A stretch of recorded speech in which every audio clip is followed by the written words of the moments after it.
안녕하십니까? 우리 출애굽기 1장 7절을 함께 읽어봅시다. 시작.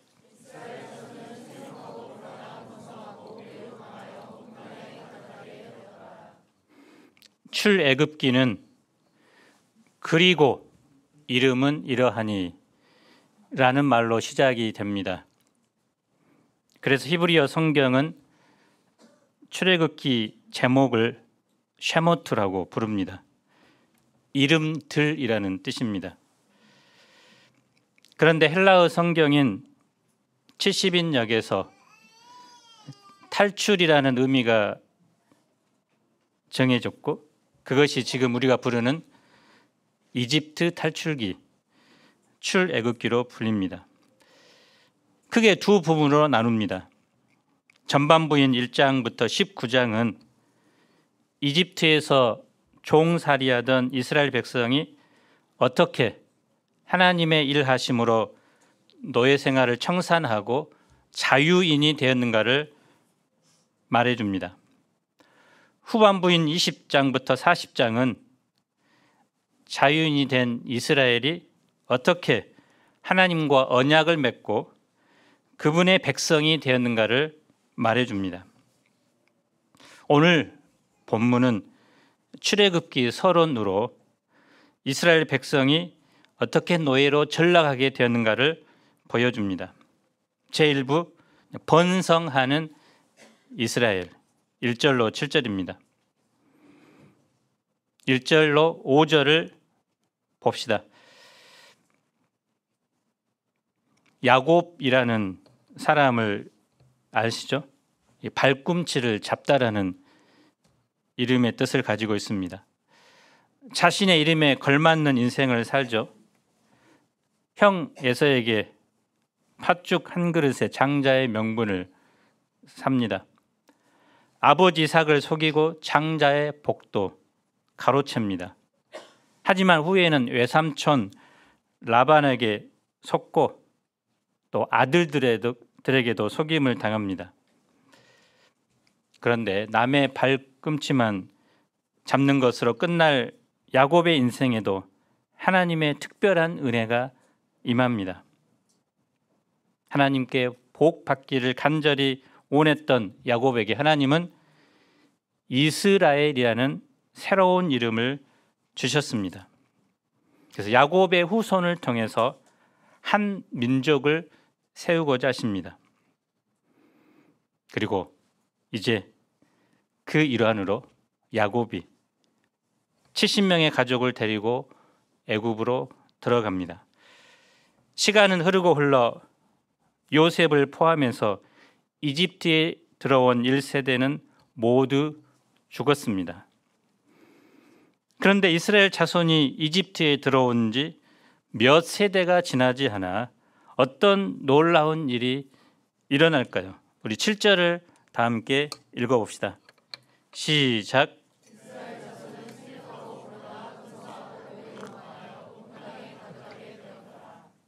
생육하고 불어나 번성하고 매우 강하여 온 땅에 가득하게 되었더라. 생육하고라는 말은 건강한 나무처럼 풍성하게 결실하다는 뜻입니다. 그래서 포도나무에 포도송이가 주렁주렁 열리듯이 이스라엘 집집마다 흥분의 가족처럼 자녀들로 가득했다는 것입니다. 최소한 자녀들 4명 이상은 난 것 같습니다. 불어나라는 말은 물고기처럼 꿈틀거리며 우글거리라는 뜻인데요. 물고기는 한 번에 수만 개에서 수십만 개의 알을 낳습니다. 이스라엘 백성이 물고기가 알을 낳듯이 인구가 폭발적으로 팽창했다는 것입니다.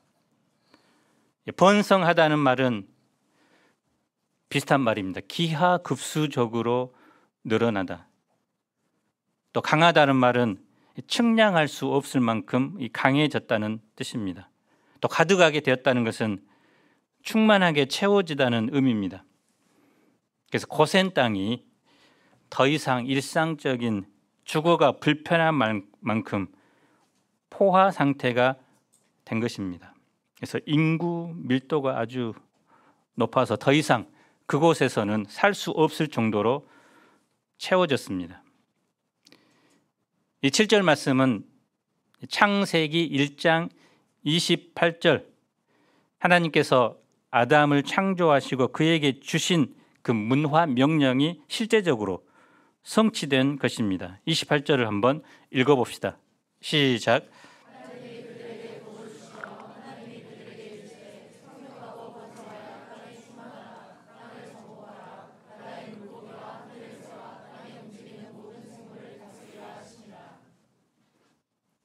그래서 생육, 번성, 충만의 복이 드디어 이루어진 것이죠. 처음 이집트에 들어갈 때는 70명에 불과했습니다.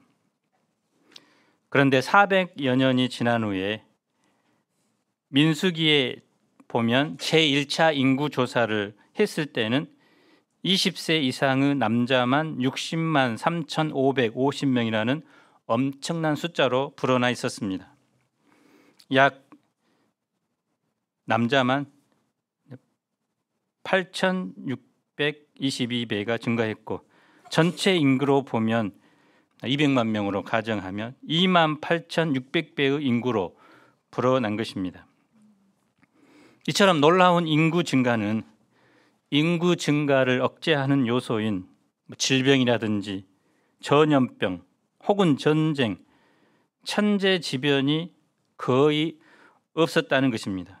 그래서 예전에는 우리나라 1900년 초만 해도 자녀들이 이제 어린 아이들이 살아날 확률은 절반 정도 되었다고 하는데 이때는 낳는 아이들보다 강건하여져서 전혀 죽지도 않고 질병에도 걸리지 않고 또 외부의 침략도 당하지 않고 온전히 고센이라는 인큐베이터 안에서 무한대로 사람들이 늘어난 것을 알 수 있습니다. 무엇보다 그들이 사는 터전은 더 이상 살기에 비좁아서 하나님께서 그들을 새로운 땅으로 인도할 때가 되었음을 암시합니다. 한 가족이 어떻게 이렇게 한 민족이 될 수 있었을까요? 나일강 하류의 고센 땅이 너무나 살기 좋았기 때문일까요? 그들이 생물학적으로 뛰어난 유전자를 가졌기 때문일까요? 하나님은 일찍이 아브라함과 언약을 맺으실 때 그를 밖으로 데려가서 별들을 바라보시면서 내 자손이 이와 같으리라라고 약속하셨습니다. 마치 벚꽃에 보면 그 한 나무에 얼마나 많은 나무들이 꽃들이 달려 있나요? 그처럼 하나님의 약속의 말씀이 성취된 것입니다. 아브라함에게 자손 한 명도 없을 때 이 약속을 주셨는데 하나님은 친히 그 약속을 성취하셨습니다. 하나님은 이집트로 내려가기를 두려워하는 야곱에게도 이렇게 약속하셨습니다. 내가 거기서 너로 큰 민족을 이루게 하리라. 하나님은 당신이 하신 그 약속을 신실하게 지키신 것입니다. 6절과 7절 사이의 생략된 몇백 년의 기간은 사람들 편에서 보면 결혼해서 자식 낳고 양육하고 또 매일 일하고 또 죽고의 반복된 삶의 연속이었습니다. 무의미한 시간의 연속이었다고 볼 수 있습니다. 그런데 그 시간은 결코 의미 없는 날들이 아닙니다. 보이지 않는 가운데 하나님께서 일하시는 섭리의 시간이었고 하나님의 뜻을 성취해 나가시는 기간이 되었습니다. 그래서 한 민족을 이루려면 시간이 필요합니다. 그리고 사람이 있어야 합니다. 그래서 이 기간은 한 가족이 한 큰 민족으로 바뀌는 시간이었습니다. 제이브, 학대받는 이스라엘, 여기까지는 좋죠. 8절을 읽어봅시다. 시작.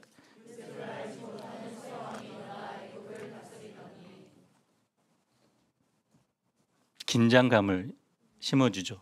요셉을 알지 못하는 새 왕이 일어났다고 합니다. 이집트 왕조는 본래 번토인이 왕조를 이루었습니다. 이집트 가면 대표적인 유적지가 뭐죠? 또 그 옆에 보면 스핑크스도 있죠. 저는 다녀왔는데 다녀오신 분 별로 없죠. 꼭 다녀오시기 바랍니다. 그런데 후에 그 셈족 계통의 소수 민족, 비옥한 초승달 지역, 그곳에 살고 있었던 소수 민족이 나일강 북이집트를 정복하고 이주해서 살게 되는 사건이 일어납니다. 그 왕조가 힉소스 왕조로서 이집트의 제15왕조에서 17왕조를 이룹니다. 힉소스는 외국 땅의 지배자들이라는 뜻입니다. 그래서 요셉이 가나안에서 이집트로 내려가 총리가 되어 7년의 흉년의 위기를 넘기게 한 때가 바로 힉소스 왕조 때입니다. 그래서 힉소스 왕조이기 때문에 같은 동족인 히브리 민족에 대한 생각이 남달랐기 때문에 요셉을 이제 우대했고 그를 이제 총리까지 세우게 됩니다. 그런데 후에 번토인들이 이 힉소스 왕조를 축출하고 신왕국을 건설합니다. 그 왕조가 18왕조에서 20왕조인데 본문에 새 왕이 누구인지 성경에는 나와 있지 않지만 학자들은 제18왕조의 트투모스 1세일 것으로 추정합니다. 그가 요셉을 알지 못한다는 말은 요셉이 이집트에 베푼 그 은혜를 알지 못한다는 말입니다.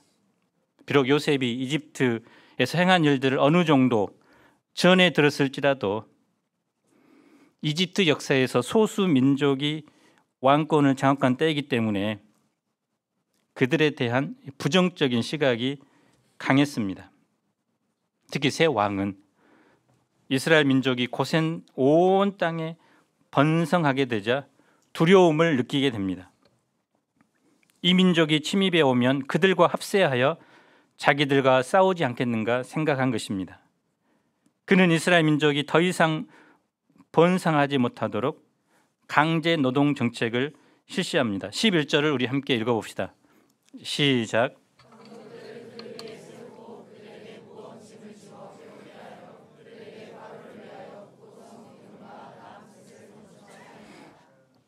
창세기 15장 13절에 이런 말이 있죠.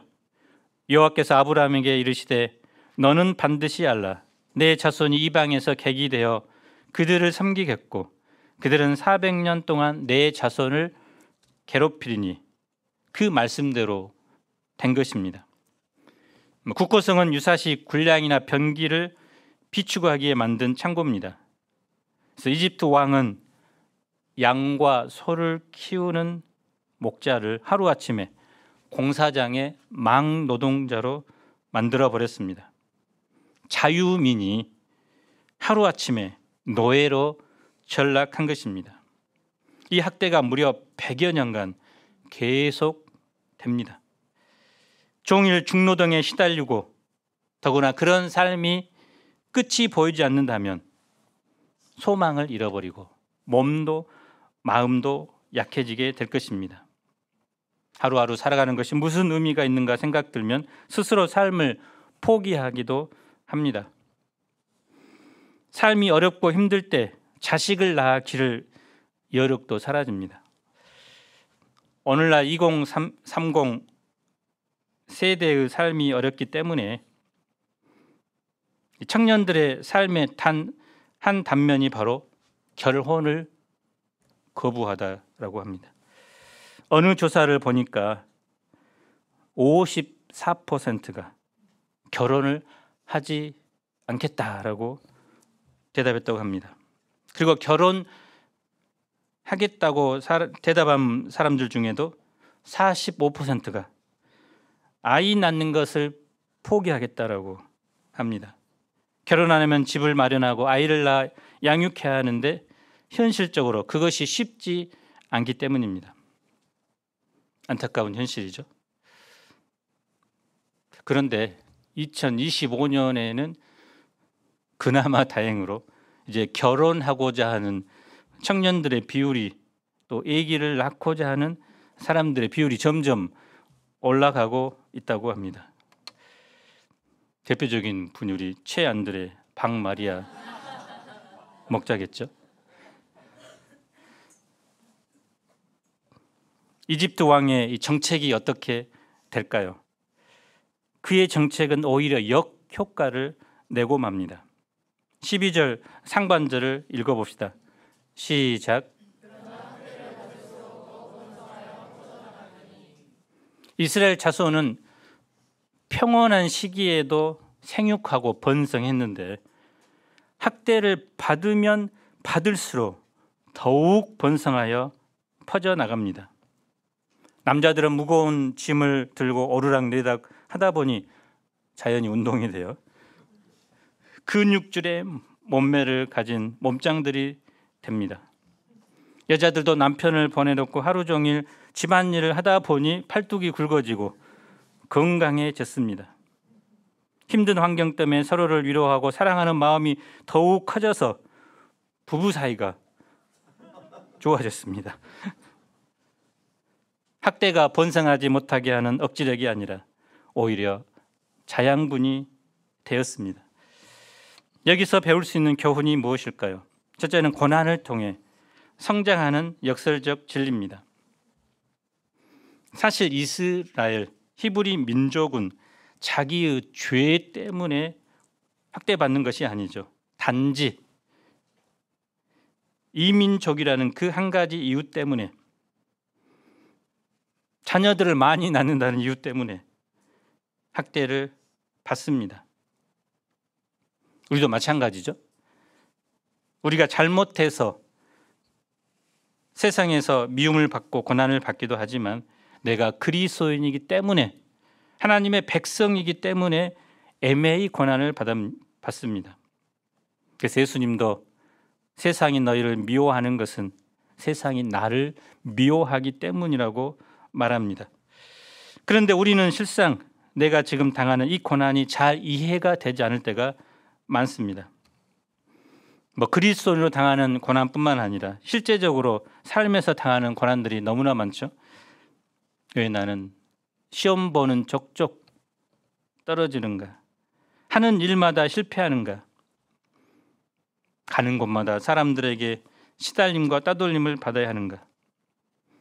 왜 하나님은 나에게 이런 질병을 주시는가? 이해가 되지 않습니다. 그래서 내 삶을 생각하면 괴롭습니다. 하나님은 나에 대해 무관심한 것 같습니다. 나를 버리신 것 같습니다. 나의 기도에도 아무런 응답도 하지 않는 분 같습니다. 그러나 우리가 기억해야 할 것은 나에게 벌어지는 많은 일들이 다 이해가 되지 않더라도 하나님은 내게 허락하신 모든 상황과 일을 통해서 내게 허락 두신 당신의 뜻을 점점 이루어 나가신다는 것입니다. 하나님은 한 민족이나 한 개인을 쓰시기 위해서는 반드시 불같은 용광로 속에서 훈련하십니다. 고난의 기간은 하나님의 뜻을 섬길 만한 사람으로 연단받는 때입니다. 더 위대한 것을, 더 좋은 것을 주시기 위해 고난은 반드시 필요합니다. 그래서 이런 것을 혹자는 창조적 고통이라고 부릅니다. 역사적으로 볼 때 기독교는 핍박이 없고 안정된 평화를 누릴 때 타락했습니다. 오히려 박해의 시대에 가장 순수하고 힘있게 성장했습니다. 사도행전에 나타난 초대 교회를 보십시오. 믿는 자가 3,000명, 5,000명이 더해지며 급속하게 많아지자 거센 박해의 바람이 불었습니다. 로마는 10대 박해를 통해서 수많은 사람들을 죽였습니다. 박해 때문에 신자들은 곳곳으로 흩어졌습니다. 때로는 지하, 무덤 안으로 들어갔습니다. 그러나 그런 박해의 순간에 오히려 복음이 사방으로 편만하게 퍼졌고 하나님의 나라는 확장되었습니다. 교회는 핍박을 받으면 받을수록 성장했습니다. 그래서 순교자의 피는 교회 성장의 밑거름이 되었습니다. 특별히 내 인생에 정말 남들보다 고난이 많다는 것은 그만큼 하나님께서 나를 사랑하고 있구나, 그 증거입니다. 그리고 하나님께서 지금도 나를 여전히 사용하기를 원하시는구나, 친히 나를 통해 일하시는구나 하는 것을 생각하고 역설적으로 고난의 때 감사하시길 바랍니다. 둘째, 고난을 통해서 내가 누구인가, 자신의 정체성을 발견하게 됩니다. 하나님의 사랑받는 자녀인 우리는 내 앞길에 어려움이 없어야 한다고 생각하는 사람들이 너무나 많습니다. 그런데 이집트 생활이 만족스럽고 행복했다면 이스라엘 백성이 과연 그 땅을 버리고 가나안 땅으로 가고자 했을까요? 모든 것이 풍요로운 이집트 사회 속에서 살며 거기에 적응하며 또 즐겼을 것입니다. 사고 방식부터 생활 습관에 이르기까지 이집트 사람처럼 되었을 것입니다.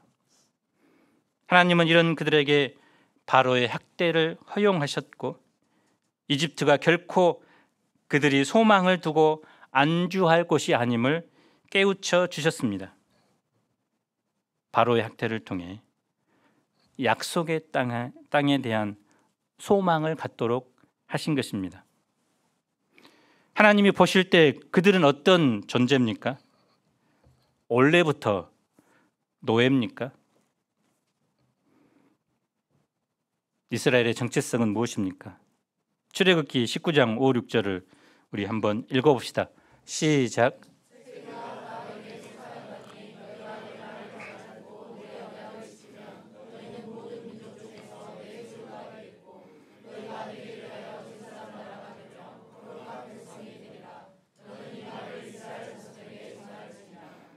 사도 베드로도 소아시아에 흩어져 고난받는 성도들에게 이렇게 권면했습니다. 그들의 참 정체성이 무엇인가? 베드로전서 2장 9절 10절에서 말합니다. 한번 읽어봅시다. 시작.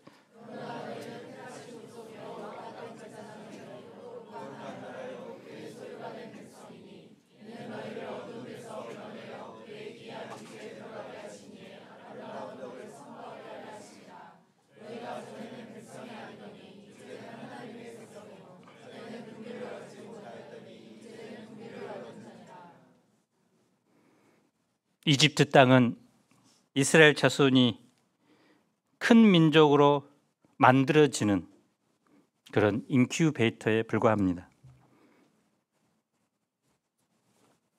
큰 민족으로 성장했다면 계속 그곳에 거하면 되나요? 벗어나야 되겠죠? 그들은 약속의 땅인 가나안으로 가야 합니다. 그곳에서 세계에 대하여 제사장 나라 거룩한 백성으로 살아야 합니다. 그들은 노예가 아니라 하나님의 자녀요 백성입니다. 우리는 교회에서 그리고 세상에서 하나님의 백성이라는 분명한 정체성을 가지고 살아야 합니다. 예수님의 제자로 살아가는 것이 우리가 가져야 할 바른 정체성입니다. 머무는 장소와 만나는 사람에 따라 변하는 사람이 되지 말아야 합니다. 언제 어디서나 하나님의 자녀로서 분명하게 살아가는 우리가 되면 좋겠습니다. 첫 번째 정책에 실패하자 이집트 왕은 아예 남아 말살 정책을 펴니다. 히브리 산파들을 불러 명령하죠. 너희는 히브리 여인을 위하여 해산을 도울 때 그 자리를 살펴서 아들이거든 그를 죽이고 딸이거든 살려두라. 이집트 왕은 생명을 살리는 산파들에게 생명을 해치는 죽음의 하수인이 되라고 말합니다. 산파들은 생명을 살리는 사람으로 살 것인가 아니면 생명을 죽이는 사람으로 살 것인가 갈림길에 섭니다. 히브리 산파들이 바로의 명령대로 사내 아이가 태어나는 족족 살해한다면 이스라엘 자손은 어떻게 될까요? 나중에는 여자만 남게 되겠죠. 시간이 지나면 결국 이집트에 흡수하게 될 것입니다. 17절을 봅시다. 함께 읽어봅시다. 시작.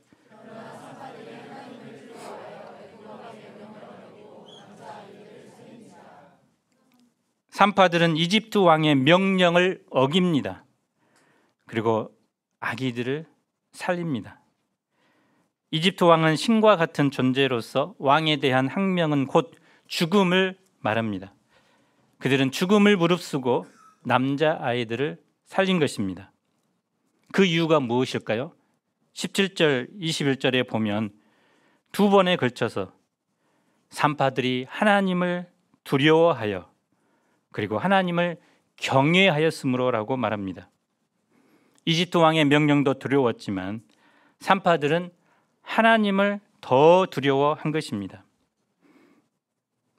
이집트 왕과는 비교할 수 없이 크신 하나님을 두려워한 것입니다. 하나님을 두려워할 때 이집트 왕의 명령을 어길 수 있었습니다.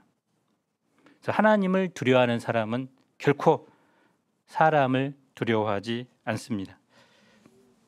산파는 이집트의 법보다 하나님의 말씀의 법을 더 따르기로 선택한 것입니다. 그래서 이 일은 인류 역사에 있어서 최초의 시민 불복종 사건으로 부릅니다. 이집트 왕은 자신의 명령을 어긴 산파들을 무섭게 질책하죠. 너희가 어찌하여 이같이 남자 아기들을 살렸느냐. 하나님은 지혜로운 답을 산파들에게 주셨습니다. 히브리 여인들은 애굽 여인과 같지 아니하고 건장해서 산파가 그들에게 이르기 전에 해산하였더이다. 가끔씩 그런 분들이 있죠. 병원 가다가 택시 안에서 이제 해산하는 사람들이 있습니다. 너무 이제 건강해서. 하나님은 이렇게 당신을 경외하여 왕의 명령을 어기고 남자 아기들을 살린 산파들을 축복하셨고 그 집안을 흥왕하게 하셨습니다. 출애굽기 저자는 두 산파의 이름을 기록해 놓습니다. 십부라, 아름다움이라는 뜻이죠. 부와 영화라는 뜻입니다. 그들은 하나님에 대한 경외심으로 그들의 삶이 참으로 아름답고 영화롭게 되었습니다. 세속사에서는 이집트 왕이 주인공이고 산파들은 하찮은 민초들에 불과합니다. 하지만 하나님의 역사에서는 이집트 왕이 하찮은 존재고 산파들이 주인공들입니다. 하나님께서는 이집트 왕처럼 권력 있는 사람을 쓰시지 않습니다. 하나님을 두려워하는 자를 쓰십니다. 그들은 실로 무명한 자 같았지만 하나님 안에서 진정으로 유명한 자들입니다. 산파의 역할은 어린 생명을 돌보고 살리는 것이죠. 우리 목자와 같은 역할을 합니다. 목자는 영적인 산파입니다. 하나님이 주신 생명을 살리는 자입니다. 우리 주위에 있는 캠퍼스 영혼들은 영적으로 어린 아이와 같습니다. 직장에 있는 나이든 동료들도 마찬가지죠. 그들은 목자의 도움이 절대적으로 필요합니다. 목자가 없다면 그들은 죽을 사람들입니다. 사탄은 끊임없이 우리에게 두려움과 해를 심습니다. 산파 역할을 하지 못하도록 합니다. 이렇게 어린 양을 돌보는 것은 시간 낭비야 내 인생을 즐겨 포기하게 만듭니다. 그러나 하나님을 경외하는 믿음이 있을 때 우리는 사탄이 주는 두려움을 이기고 양들의 생명을 살리는 일에 쓰임 받을 수 있습니다. 이제 이집트 왕은 최후 방법을 사용하죠. 22절을 마지막으로 읽어봅시다. 시작.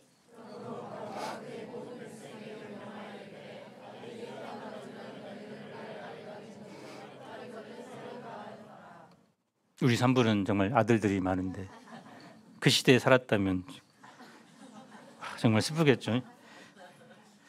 남아 말살 정책 앞에 이스라엘 민족은 이제 사라질 위기에 처했습니다. 70명에서 수백만으로 불어난 이스라엘 민족은 이제 시간이 지나면 자연적으로 도태하게 될 것입니다. 과연 이스라엘 백성은 이 절체절명의 위기 속에서 어떻게 살아남을 수 있을까요? 그들에게 두신 하나님의 뜻은 과연 이루어질까요? 하나님은 반전의 역사를 준비하고 계십니다.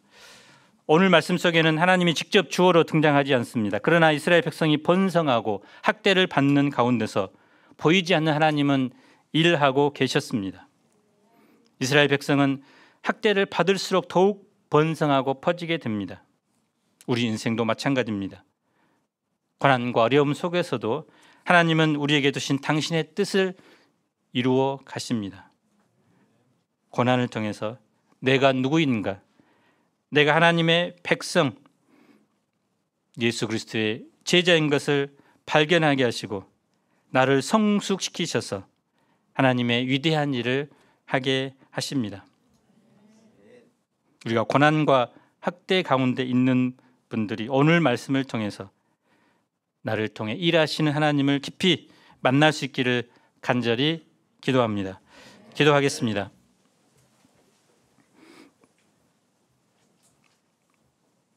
하나님은 때로 우리 삶에 보이지 않습니다. 그러나 하나님은 지금도 일하시고 계십니다. 70명으로 시작된 한 가족을 200만이 넘는 큰 민족으로 주님은 번성케 하십니다. 그러나 그들이 하나님의 백성으로 살기 위해 하나님은 애굽의 왕을 통해 그런 극심한 고난과 학대도 허락하십니다. 그걸 통해서 너희의 존재가 누구냐, 또 너희들이 진정으로 소망할 것이 무엇이냐, 약속의 땅 가나안을 향해서 출발하기를 원하고 제사장 나라 거룩한 백성으로 살기를 원하는 것이 하나님의 뜻입니다. 우리 고난을 통해서 하나님이 쓰실 만한 사람으로 빚어지게 하시고 특별히 산파들처럼 사람을 살리는, 사람의 영혼을 구원하는 일에 우리를 사용하여 주시기를 간절히 기도합니다. 예수님 이름으로 기도합니다. 아멘.